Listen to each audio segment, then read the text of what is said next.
Hello everyone, I am Sunita and welcome back to my channel. তো আজকের ভিডিওতে আমরা একটা খুবই ইউজফুল এক্সপ্রেশন হ্যাড বেটার এবং তার নেগেটিভ ফর্ম হ্যাড বেটার নটের ইউজ শিখব। বাংলাতে অনেক সময়ই কাউকে কোনো উপদেশ দেওয়ার ক্ষেত্রে কিংবা সচেতন করার জন্য আমরা এই ধরনের বাক্য ইউজ করে থাকি, যেমন আমাদের এখন চুপ থাকাই ভালো, কিংবা তোমার এখন এখান থেকে চলে যাওয়াই ভালো হবে, আমাদের আর বেশি দেরি করা ঠিক হবে না। এই কথাগুলোকেই আবার আমরা কখনো কখনো বরং শব্দটি দিয়ে প্রকাশ করি, যেমন তুমি বরং চুপ থাকো, তুমি বরং তার পিছু করা ছেড়ে দাও। তো ঘুরিয়ে ফিরিয়ে কথাগুলোকে আমরা যেভাবেই বলি না কেন, আমাদের ইন্টেনশন কিন্তু থাকে কাউকে সচেতন করা কিংবা উপদেশ দেওয়া যে এই কাজটা তোমার এখন করা ভালো হবে, এই কাজটা তোমার করা ভালো হবে না, সুতরাং যেটা ভালো হবে তুমি সেই কাজটা করো, যেটা ভালো হবে না সেটা করো না।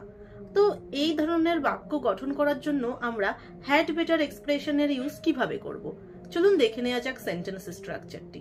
তো প্রথমেই আমরা লিখব subject and then had better. বাক্যটি যদি নেগেটিভে হয় তাহলে হ্যাড বেটারের পরে not, so subject had better not and then ভার্বের first form and then object and then যদি কোনো আদার ওয়ার্ডস থাকে তাহলে সেগুলো।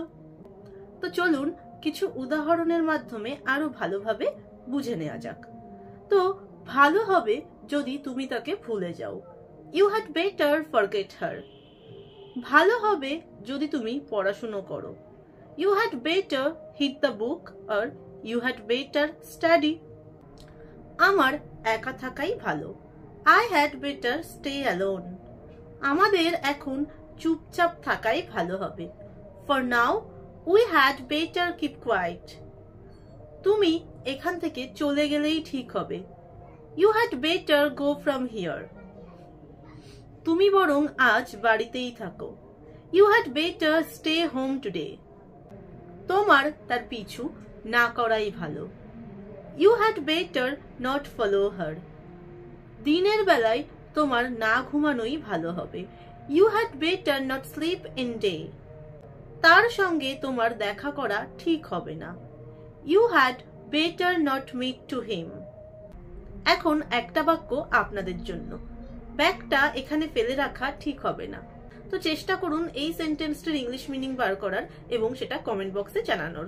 যদি কোনো ভুল হয় তাহলে সেটা আমি অবশ্যই মেনশন করে দেব। And thank you for watching, bye by.